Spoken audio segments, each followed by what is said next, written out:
demanding business climate. And as always, we have a very short hour to discuss this topic and several panelists that are here today to discuss it. And I apologize that I am not Manola Jack. She is a lot prettier than I am. I'm Jason Rissoli, and Manola couldn't be here today and asked that I just join in and help out. How about now? Are we good now to hear me?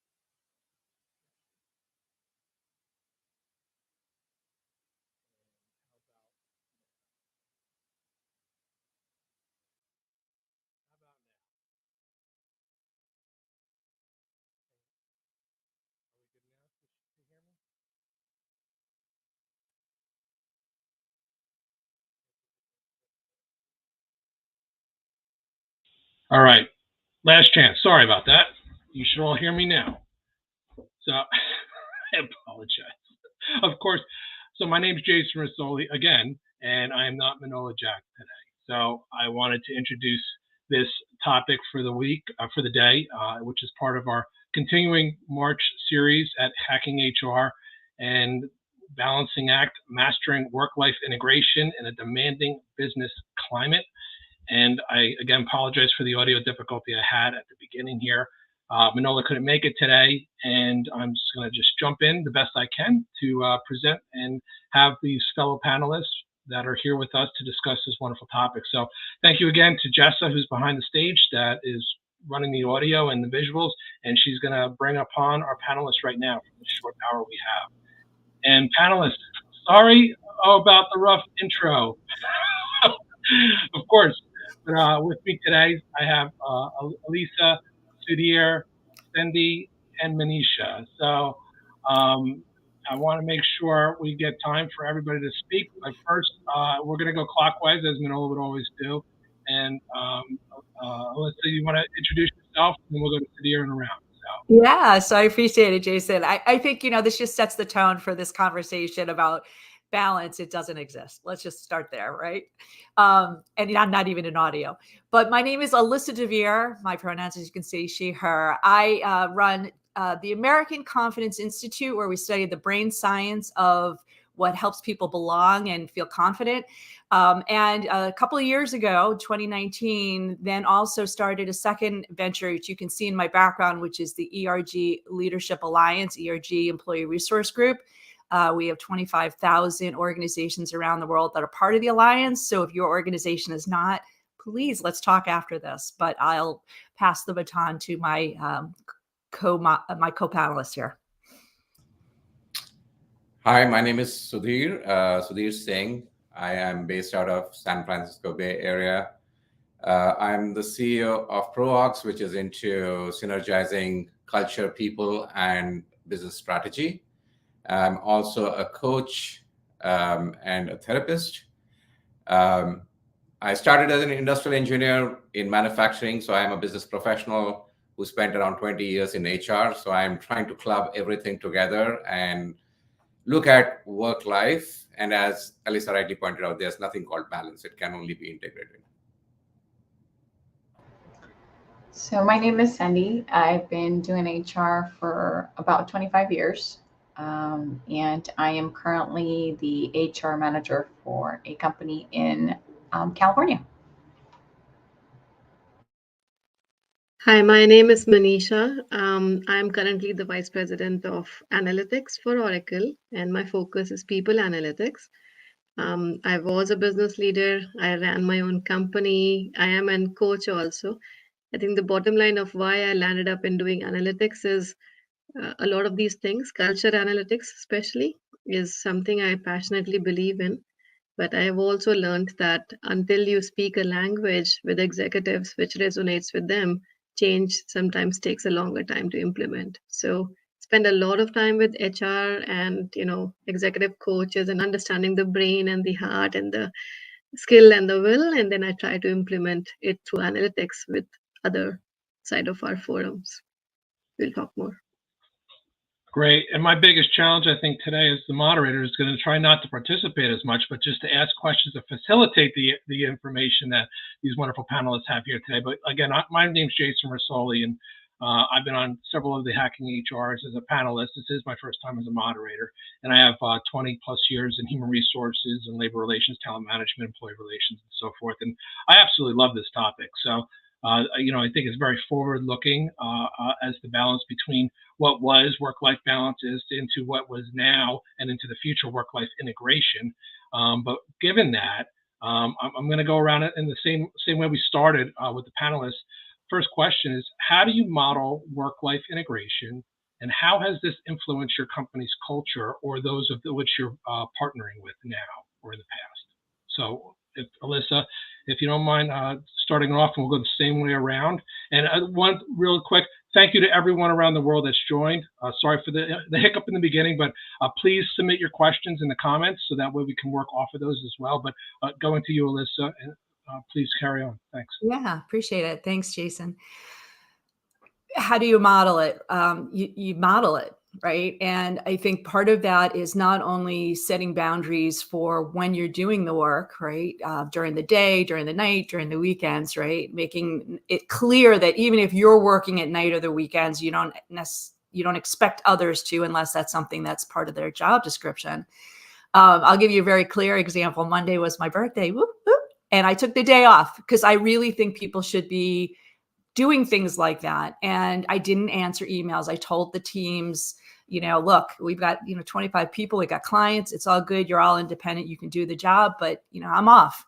And you have to be like that. You have to model it in a way that you would want somebody else to model it for you. And I think that that's the benchmark I use is, how would I want to be treated? How would I want to see my leaders act? And then you do it, and you don't make excuses, and you don't bend the rules. You're very, at least for me, it's hard. Jason is like you said, hard not to participate in the panel. It's hard for me not to jump on the internet when I'm supposed to be off, but I don't want my team to feel that they should do that. So you do it. Sudhir, and there's a shared birthday for you already in the comments. So there you go. You have a partner in your birthdays. But Sudhir, carry on. Thank you. Yeah, belated happy birthday, Elisa. Moment we start separating out work and life, that is where this entire challenge of balance and integration happens. So in terms of my own role model behavior, I ask myself, where am I needed most? And I don't care whether it's work or life, right? In this moment, what is that I should be doing? What is the most critical thing that I could be doing? So it could be work, it could be life, that doesn't matter, right? And that is what I try and tell my client organizations or the organizations and the CEOs and CXOs that I work with is, hey, be where you are most needed. And that is where you will be able to make most impact. Don't think too much about whether that's work or life, So that's my mantra, and it has worked well for me. Lovely, lovely. Cindy? So for me, I would say just kind of like Alyssa, like just stepping away, knowing when to, when you've done everything you can possibly do, and just being able to say, okay, you know what, I need that break to be able to kind of recharge and be able to, to be able to put more in, refresh my cup so I can be able to pour onto others. This is going to be interesting. I think I'm a little bit more like Sudhir. So I go all in whatever I'm doing, right? So my mantra is, if you're doing something stressful, you need to detach from it to prevent exhaustion. But if you're doing something which is purpose-led, which you enjoy thoroughly, it's just energizing. Like sometimes the body is a little tired, but it's so much energy that's coming out of just what you're doing. So my model is do what I liked to do, and then I'm all in every moment, wherever I am, home or work. And I tell people who I am, in the initial conversations, like I will be crazy. I am a workaholic. I love it. It doesn't feel like work for me. You don't need to do that. And then I will try to understand who they are, and then try to, mindfully, depending on what position I'm in. If I'm their manager, then help them stick with their boundaries. If I'm reporting to them, then also understand it. So it's really, if we understand each other and we understand how we roll, these integrations are pretty natural, I think. And to Manisha's point, my next question, and we'll start with Sudhir this time, is around how do you prioritize the time and commitments to ensure that you have both professional success as well as a personal well-being in either your personal life, whether it's with your family or yourself, your own well-being. So again, let me repeat that. How do you prioritize your time and commitments to ensure both that professional success as well as that personal well-being? So Sudhir, I'll start with you on this one. Well, that's a great question. And let me pick this word integrity. And from there comes the word integration and so on, right? Moment like we split ourselves into two, we are losing integrity, right? We are not being whole. We are not being one. So I'm saying I'm a work professional and I'm also a husband and a father and so on. And that is where all the conflicts start happening, right? So if we really want to be true to ourselves and really look at integrity and integration, as I said, we need to really flow like water flows. So there is a rock logic, there's water logic, right? So we can say, okay, I am a work professional. Now I'm working. I will take a break when I'm stressed out, right? And that kind of becomes a difficult situation. Instead of that, if we are just flowing through it and we are seeing, okay, at this moment, right, if I should be really, leading my team, I need to be at work, working with my team and giving them direction. That is what I should be doing. And the very next moment, I could be actually attending to my son who needs my help. And the very next moment, I could be actually in the gym taking care of my own health. So there are no boundaries and there are no kind of limitations that I impose on myself. Does that make sense? It makes absolute sense to me. And that's where I love about this conversation we're having today. The differences between work-life balance and work-life integration, to me, and here I am, I'm going to say for 10 seconds to jump in. To me, it's coexistence. I think that's what you're trying to say, Sudhir, is the coexistence of both your personal life and your professional life. There is one. So I love this topic, and I love being able to be a part of this, even as a moderator. So, Sandy, please carry on. I would just add, just being able to understand, like if you have people that report to you and understanding, the fact that, again, like you mentioned, we have kids, we are a husband, a wife, a father, a mother, a brother, a sister, and being able to merge the two and also being able to have our staff also understand it's okay to, to not be okay it's life, right? No life is perfect. No life is all rainbows, butterflies, and, unicorns. We have a lot of ups and downs. And so there's going to be times where we are able to be more present in the office. And there's going to be times that we're not going to be able to be as present in the office because we might have, doctor's appointments, childcare issues, whatever the case might be, right? And therefore I think we just gotta push to be able to integrate a culture into the culture. To be able to integrate it into culture, we have to model it. We have to be able to show that it's okay, and we have to be accepting of others going through stuff in life, and that we are not always going to be able to. They're not going to be able to always meet us at work at 100%. It's not realistic. And so I think that's a big factor, just acceptance to be able to integrate it into our company culture. Wonderful. Manisha, do you have anything? Yes, I think we've all covered everything. But my very strong belief is it's one life and one human life, which has a brain and a working body and a desire and so many things which my pet doesn't. So we should have one to-do list across everything we do. So I manage one. It has colors, absolutely, but it's a single to-do list, which is work, family, personal, community, fun, everything. And then I have a business framework. It's called an impact and cost framework. On the y-axis, you have impact. On the x-axis, you have cost. So I think on a very intuitive manner, now I'm constantly doing where is my impact highest and the cost relevantly low. And it started as a business practice, it's become a life practice. So probably pretty much like what Sudhir said, every moment my impact is higher right now. If I pick up my daughter who's a little bit, upset with something going on in college, half an hour spent there is better than spending 2 hours in a meeting at work. I can join a night 30 minutes later. So it's always about increasing your impact. And that single to-do list has been a game changer for me. It's just continuous life as a human being. I'll leave it there, Jason. I love that. Elisa? Yeah, so Jason and I were talking before everyone jumped on, and I did a panel yesterday on this very topics, obviously a key issue. And I was asked to do this, so I'm going to offer it here. I hope it's okay.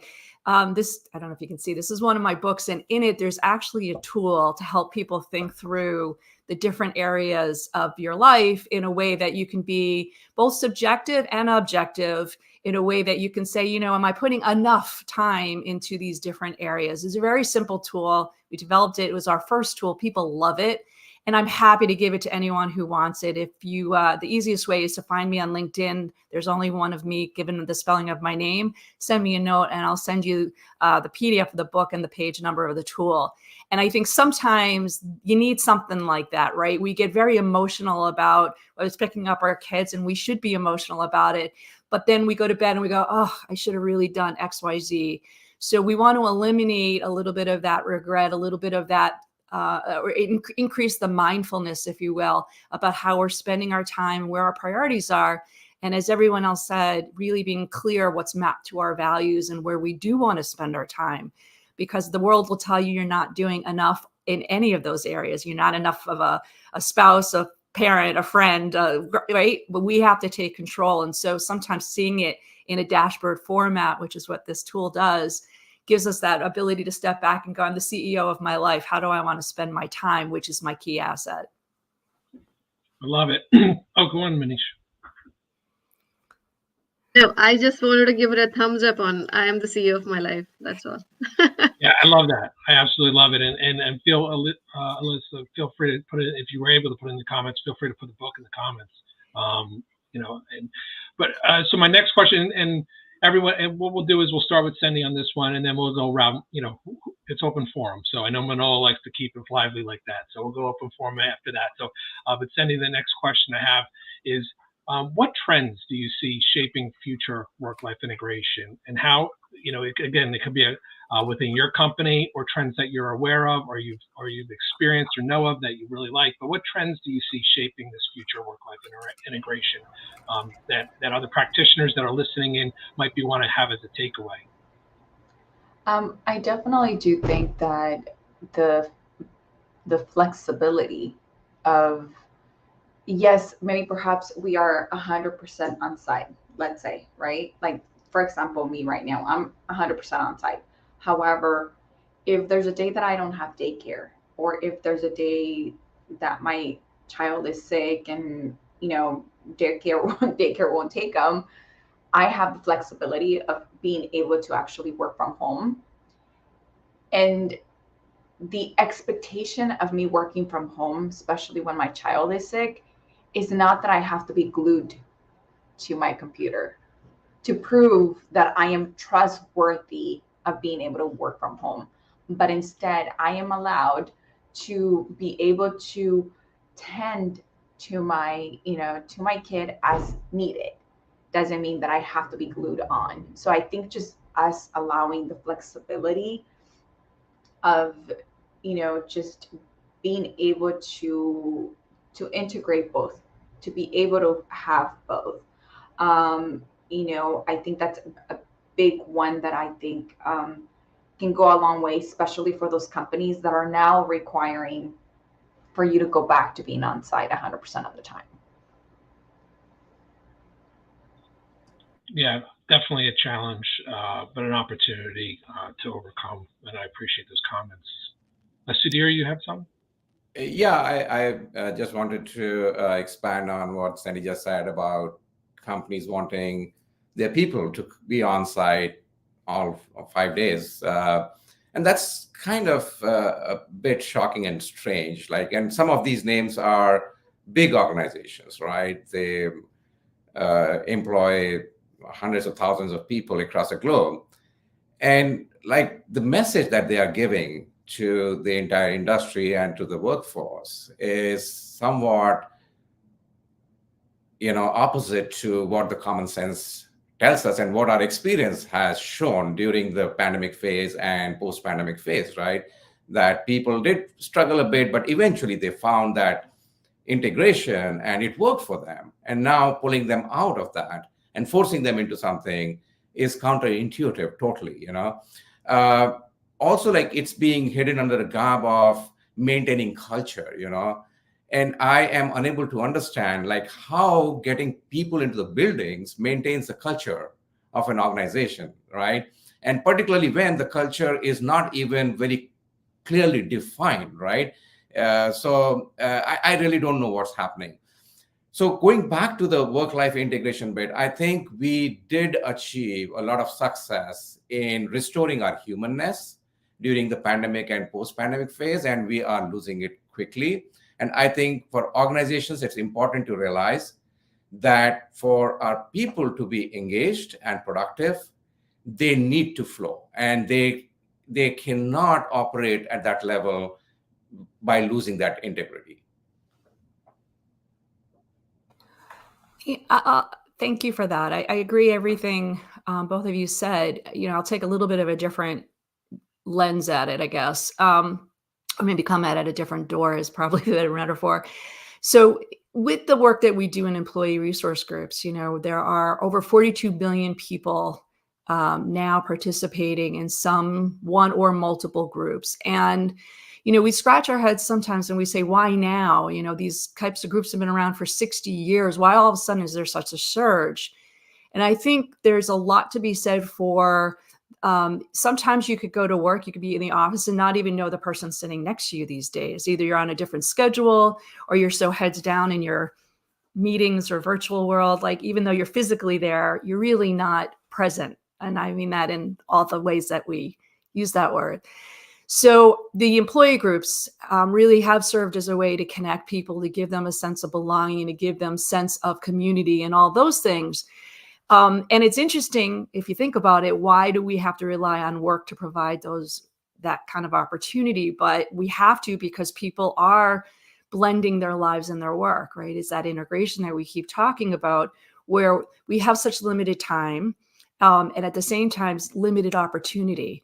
I think back in the day, birthday, I'll even say, I'm 59 years old. I'm pre-internet, right? As when I grew up, we were outside talking to people. Your social life required you to get out of your house. Today, you don't have to do that. So you can spend your whole evening watching TV on the internet, never have an interaction with somebody. And unfortunately, that brain science and otherwise isn't the greatest plan, but it's common. So we're seeing a lot of work now, work environments step up into that. So rather than do a foosball table, they're doing employee groups where people can connect, present and virtually and on site.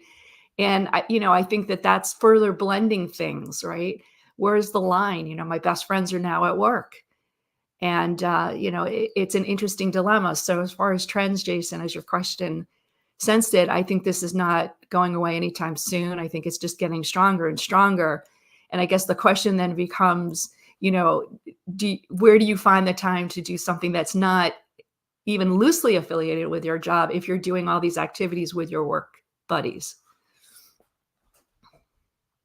I have a slightly different take on this question.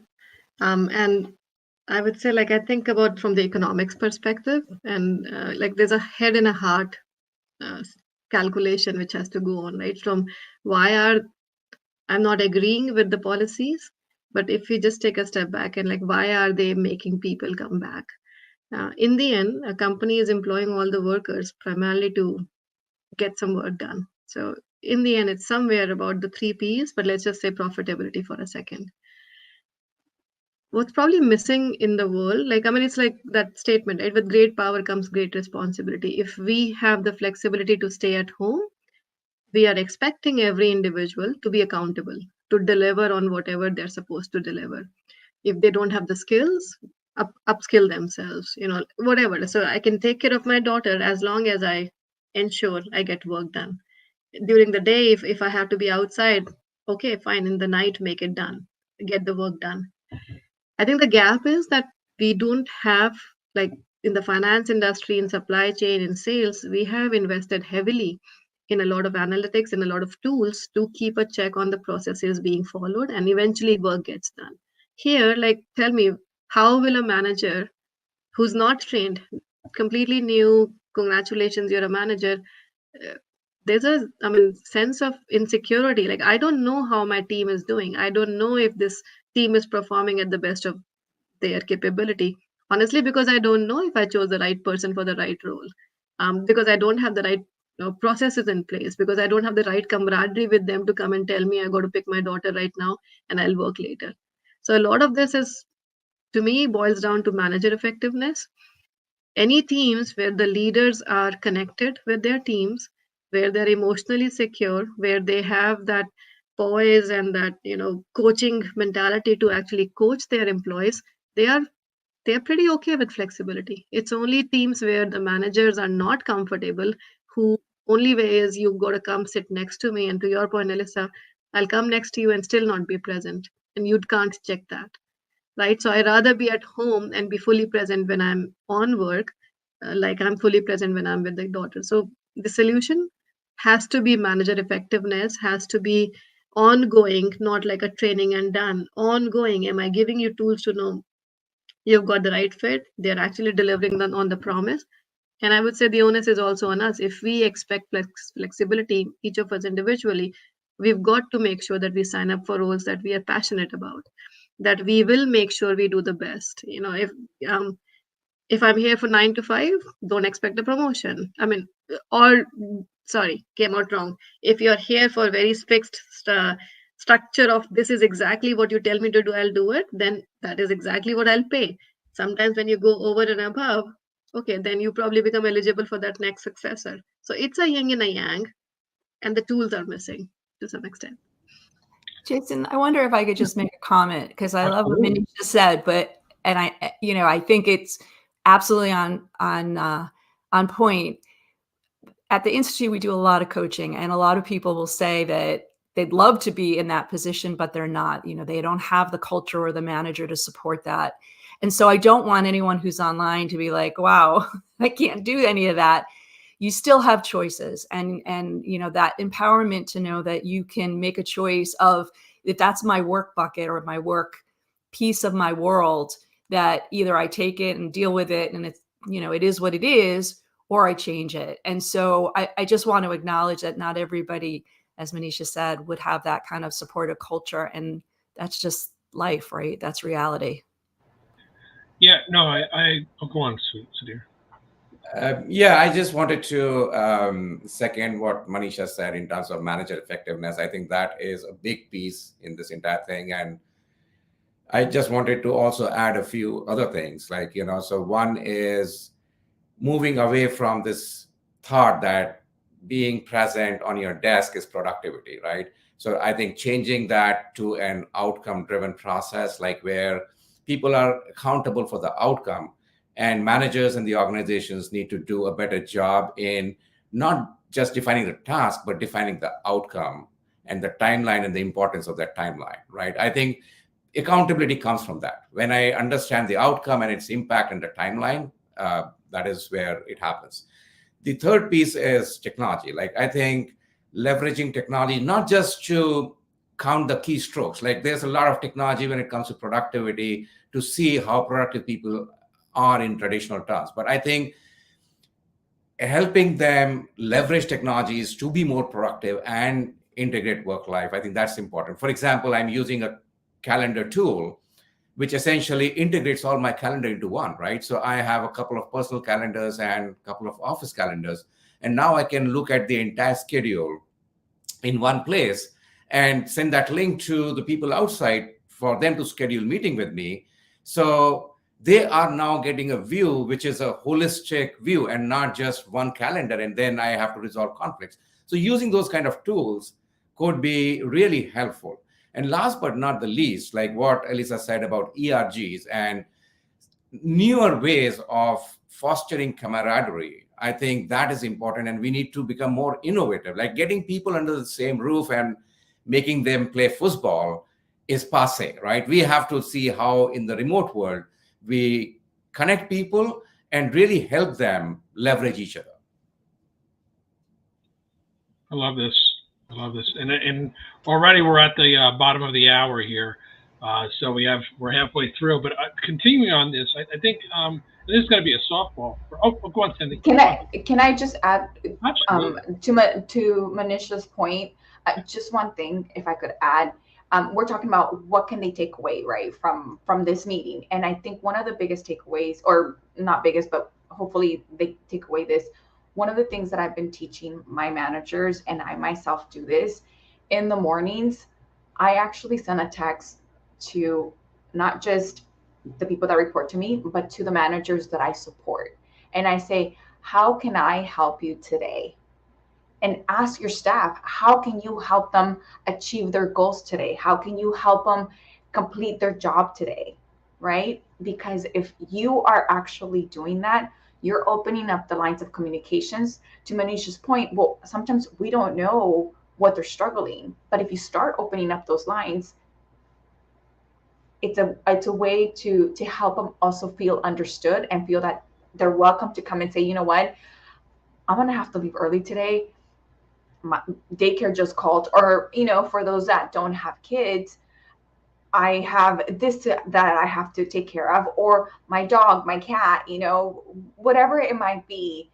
It opens up those lines to be able to, you know, integrate more of that work-life balance scenarios right into it. I love it. You know, again, it creates the engagement and the camaraderie, and actually, to my thing, I always feel that the team environment too. So if someone has to leave early, is there another peer, a buddy system in place, such that that buddy can help pick up the slack on something if there's overlap with work? So you know, the buddy system works well. But I'm going to kind of throw that a softball out there, at least for Alyssa. You know, what types of employee resource groups are we seeing that is really engaging and fostering this work-life integration to have, again, camaraderie within a workplace, but also engagement outside of a workplace? So, you know, there's obviously the more traditional ones that we've seen of the past, but what are some of the more creative, inspiring ones that we're seeing maybe forward-looking into the future that we could share on this discussion? And I'm gonna throw the softball at the slugger at the top of the screen, but then we can go around as everyone else wishes. Oh, Jason, we could talk about this for 3 hours in a day, but, you know, non-traditional. So linen arts, that was one that was very popular at a couple places. And I say linen arts, fiber arts. I always get it wrong. Fiber arts that came during COVID. People were doing arts and crafts together online, right? So that was something. We see a lot of hobbies in general. We see religious groups very popular right now. And of course, maybe because of what's happening in different parts of the world that has stimulated them. But when I say religious/cultural, I think there's also a very big movement to really respect the cultures of those religions, even more so than the belief systems. We're seeing lots and lots of political groups, of course.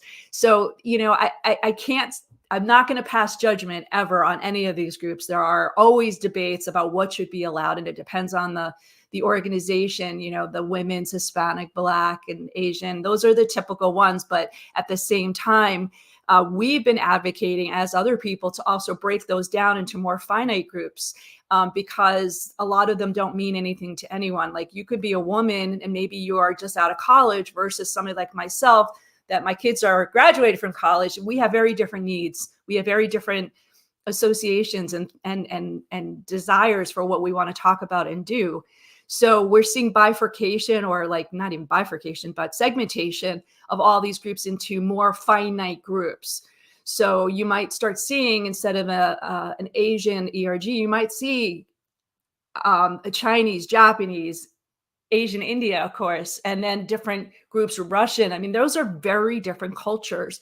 And I think in some cases, it's really great for the members and for the organization. At the same time, you know, it gives a little bit of a challenge to make sure there's equity and that there is fair management of all those things. So again, big topic, different day, maybe.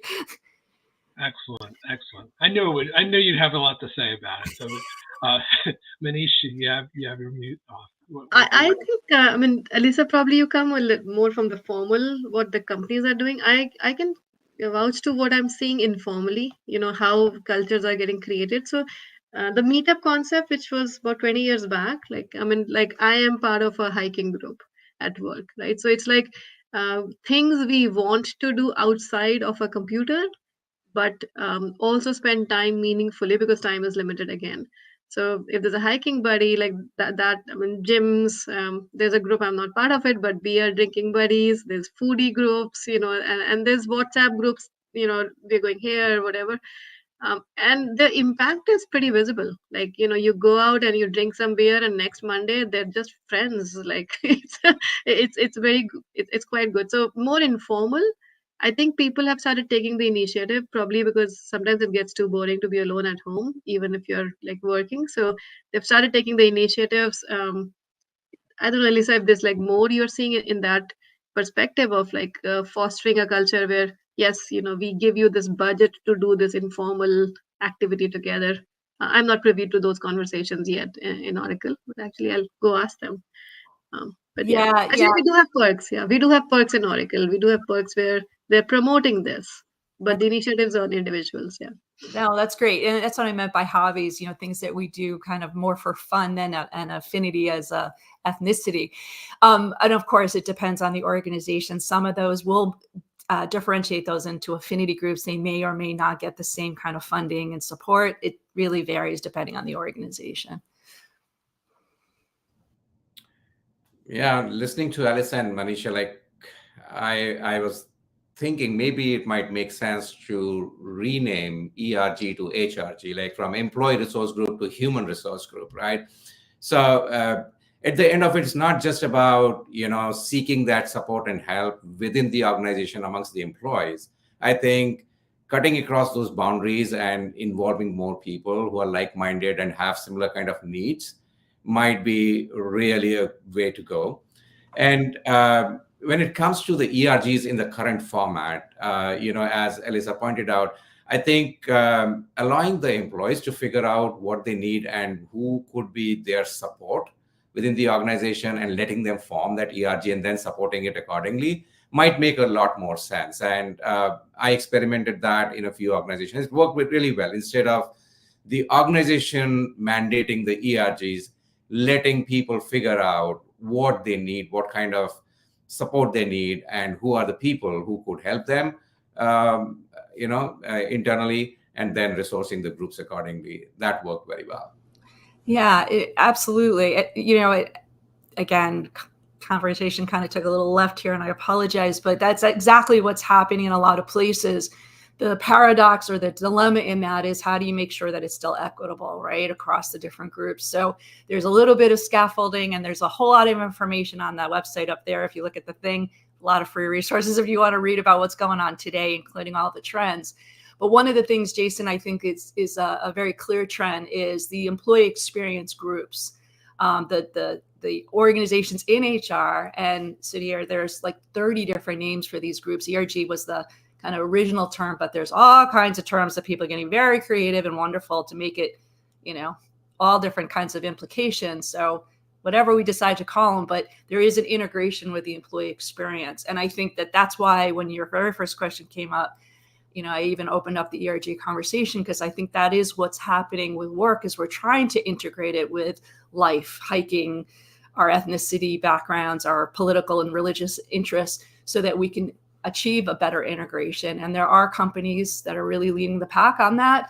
But like I said, there's 42 million people in the world already involved in these groups. So they're not going away anytime soon. Yeah, and that's exactly why I brought it up, because these are things, these resource groups are something, a perfect way to integrate life, right, into the workplace, to build camaraderie and hopefully higher levels of performance and results within the company as employees bond together over common interests. But it's also something that's shared, whether or not you're on site or hybrid or remote. There's always the basic need for people to meet and collaborate and share a common interest. However, I'm going to flip it completely around now. How and we did touch on this slightly at the beginning, but I want to expand on it a little bit more.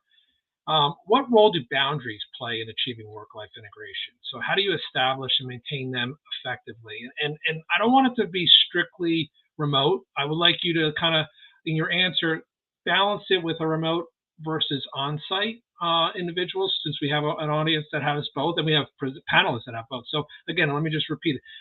What role do boundaries play in achieving a work-life integration? And I'll just open it up to, well, there we go. Cindy, you want to start it off? Go for it. I mean, they play a huge role in it, right? And it's our job to model it. It's our job to make sure that we stick to those as well. And that we say, if we are seeing it, happening with one of our staff members, that they're not, stepping away, or that you can tell and that they are not okay.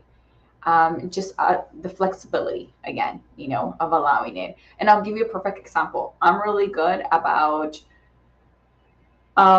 movies.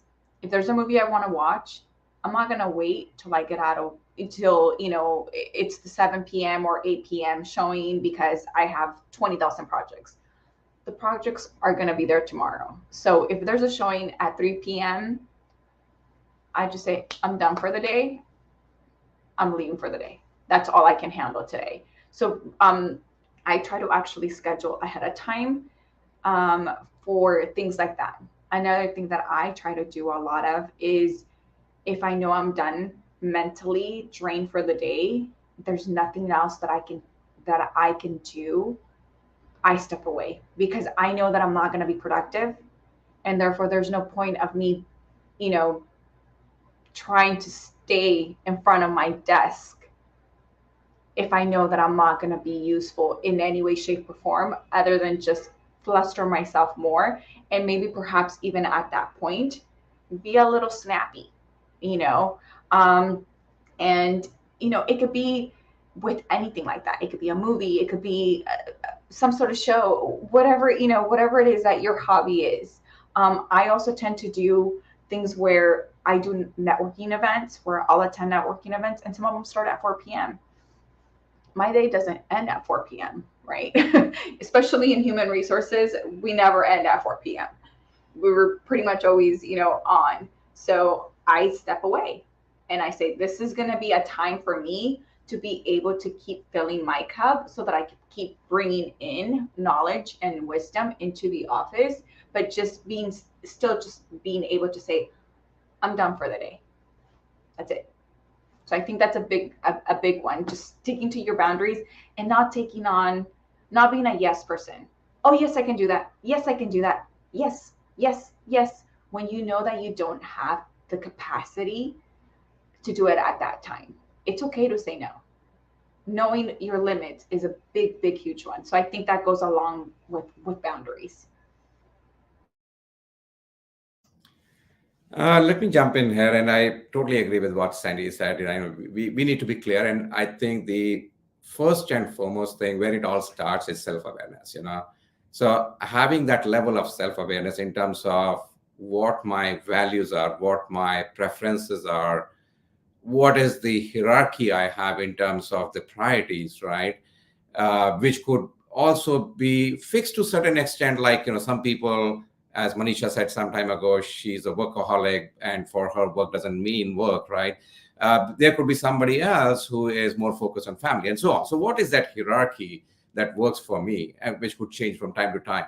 So having that self-awareness leads to creating very specific boundaries for oneself. What I have seen happening is, like what Sandy said, like, don't be a yes person. It's okay to say no.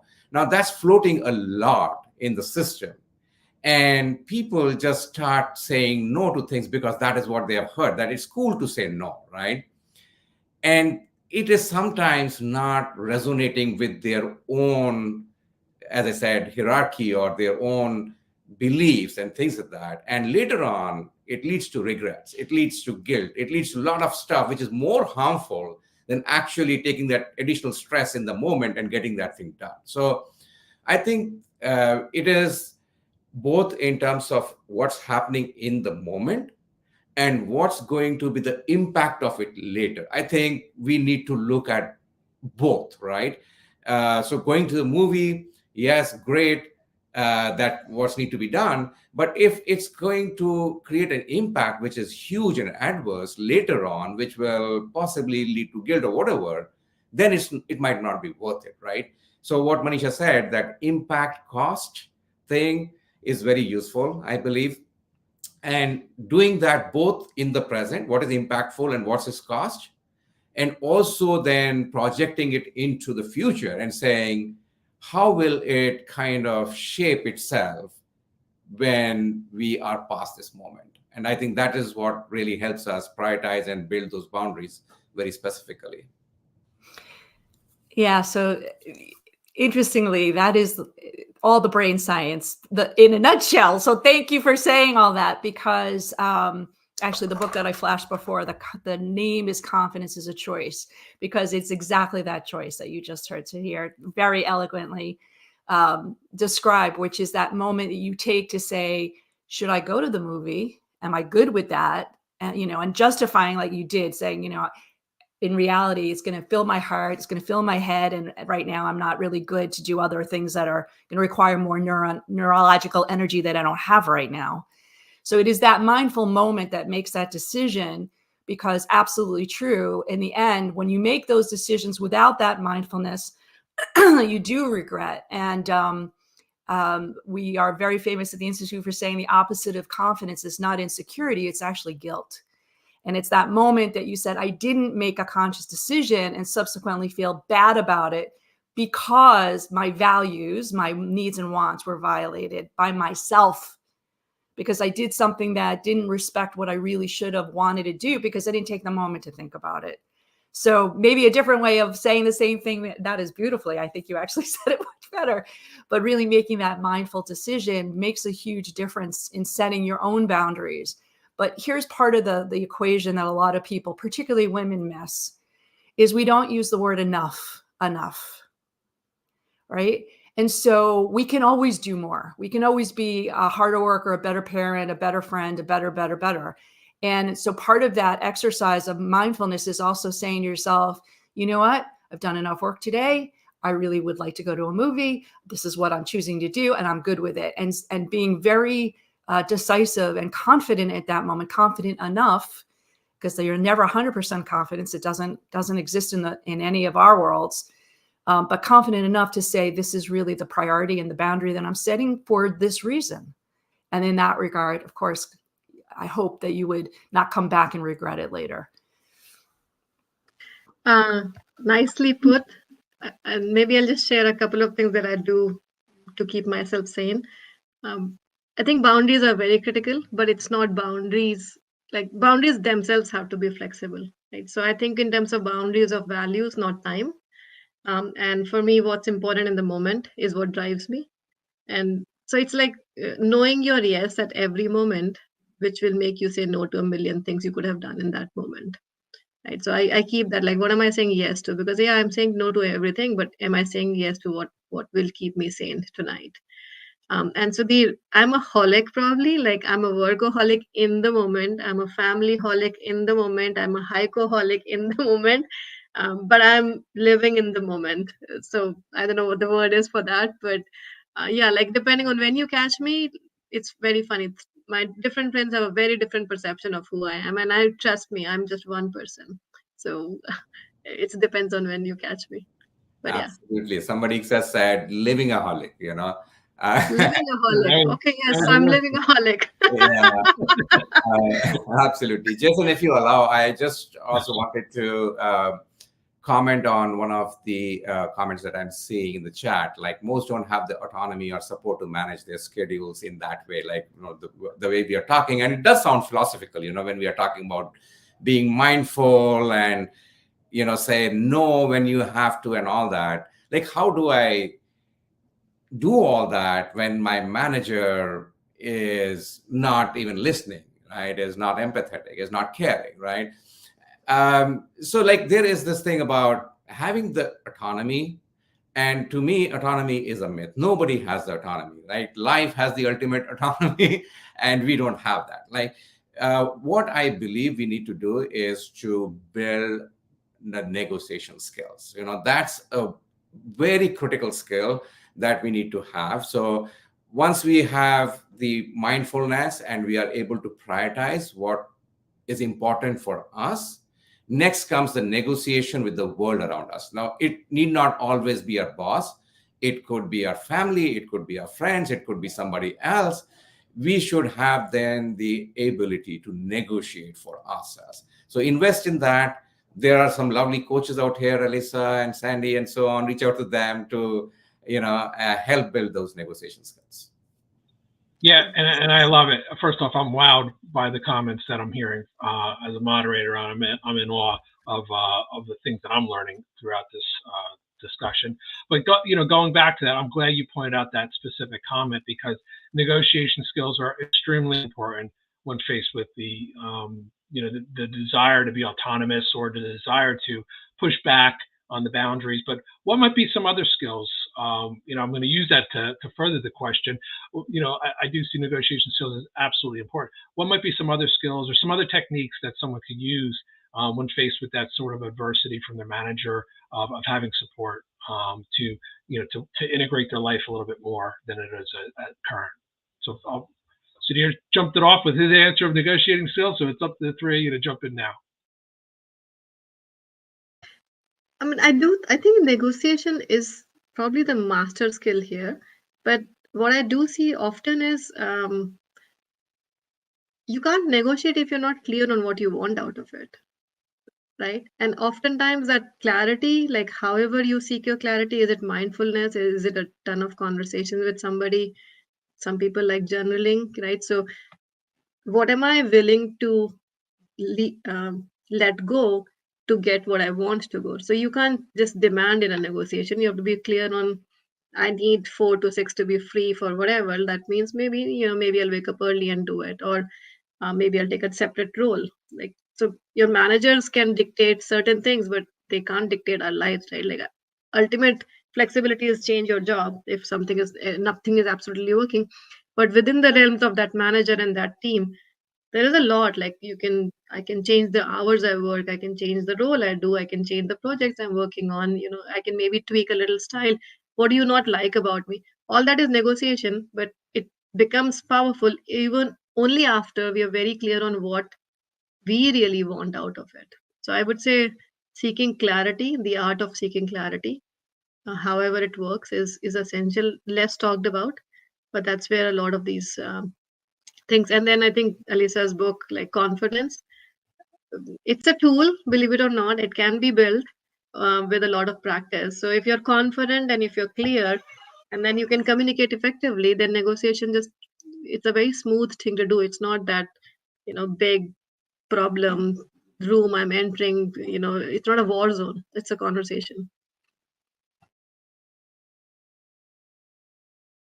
That's a fantastic point. Sandy or Alyssa, do you have anything to jump in on the skills? I just wanted to, continue with this conversation on negotiation, because I think a lot of people have this frustration that I don't have the autonomy, right? And moment we switch our mindset from autonomy or needing autonomy to this ability to negotiate, and whatever Manisha said is absolutely on the dot. That's part of negotiation skills 101, right? About having that clarity, willingness to give while you are seeking something, and finding that common ground, and so on. Also, I think another skill that could be very useful is this skill to empathize with others, So the ability to understand, to be observant, what's happening around me, who are the other people around me, what are their needs, and being empathetic while we are looking at what we need, right? Sometimes what happens is we become too self-focused, and then we set our eyes or mind to something that might not be fitting into the environment that we are working in, right? So I think that mindfulness, that empathy with people around us makes a lot of sense when we are coming to that, what we need for ourselves and negotiating for it. Couldn't agree more. And I think many people are faced with these challenges, right? Not everyone's blessed to have being able to work remotely and or the autonomy to leave early from work for even if it is for a movie. But you know, having that flexibility and there's definitely challenges that folks have. So we are wrapping up, unfortunately, but I do want to give some flexibility and autonomy to our panelists to actually take up to 60 seconds each, please, to free flow of something that they want to talk about to round out this session for themselves. If it's something that was a thought that that you wanted to convey, or something that struck you of great importance, or maybe something that you want to leave to our audience as a skill or something. So I'm going to start inverse order. So Manish, I'm going to start with you, and then we'll end with Alyssa. But 60 seconds. Go on and wrap it up. It's a free for all for you. All autonomous. I mean, I would probably just say, like, just like it's a privilege to be a human being. I hope, like, it is in many ways. You have pets, so own your life. There's a lot of tension. It's not an autonomous world. There's a lot of tension. It's not like the perfect world. We live in a real world, but it's still, everything is still a choice, right? So if the manager is a problem, then how will you talk to the manager? We talked a lot about like clarity, empathy, negotiation skills, but in the end, like, are we choosing to change our life and integrating it with what we value is a choice. And there's a lot of noise around us which will give you like frameworks and pointers. The choice is still mine, will I apply those or not? And oftentimes I've seen, unfortunately, because of the noise in social media, we get stuck with a framework and we forget behind the scenes was a value driving me to get to this integration in my life. So write it in a big poster, what you're trying to do, and then why are you listening to all of us? And make sure you stick to that original goal of, I'm a human, I own my life, and I need integration of work and life. I just put it in the comments. Finish. Life is a choice. You own it. Sandy? I would say one big thing, I think, just in general, is to give yourself and others grace. And it goes along with the empathy and sympathy aspect of it, just because, again, like Manisha was saying, we don't have a perfect life. We don't have the perfect world. We don't have the perfect job. So it's just giving ourselves that grace, giving ourselves that acceptance, and then also doing the same to others, because again, they're not always going to be able to meet us 100% at work. Sometimes, what they have going on personally might have them just be present at a 80%, and just that acceptance that that's the best that we're going to be able to get from them that day. I think it's just, part of the empathy and the sympathy, and just, the allowance to be flexible and the allowance to be accepted. Love it. So to give yourself and others grace. Love it. There it is. It's yours. You own it. Sudhir. Yeah, great points. And my message essentially would be like, when we look at these two words, work and life, and we put a hyphen in between, we are essentially in our minds separating them out. So let's believe it's all life, and work is part of that. It's not an entity outside of your life. And let's just look at our life holistically, look at the impact that we are creating in the moment and overall, and be guided by that, while being empathetic towards the others, their needs, and so on, being respectful of that, and believe that we are always enough. We are good enough, and we are absolutely enough. So I talk faster than I can talk, but your comment is coming. Work is simply a part of life. We are always enough. I love it. Enough, absolutely. There you go. I love what everyone's saying, and again, the name of the book is "Confidence is a Choice," because neurologically, confidence is a decision. And so I'm going to kind of tie everybody's comments together, I hope, in saying this is, I think when I was in my 20s, and I know this from all the research we do at the Institute, we expect things to come to us, right? We're going to get confident. We're going to get lucky. We're going to get the environment's going to support us. These things are going to show up in our lives because we're here. We're breathing. We showed up for work. And that's not the way it works. So if you are in your 20s, 30s, or you're still waiting for something to happen to you, I think what you're hearing from all of us is you have opportunities, but you have to take advantage. You have to have agency for your life, for your confidence, for your job, for how you spend your time at work and when you spend your time at home. And that sounds like a lot of work. It sounds like it's a lot of energy you got to spend. But I think you got some really good tips today, tools and ideas on how to really be mindful about the decisions and how you're going to spend your time, because we only do get, as far as we know, one life to spend that beautiful opportunity. And so the faster, the more mindful we can do it in our lives, the less regret we have. And at the same time, we can really take advantage and do the things that fill us with joy and pleasure.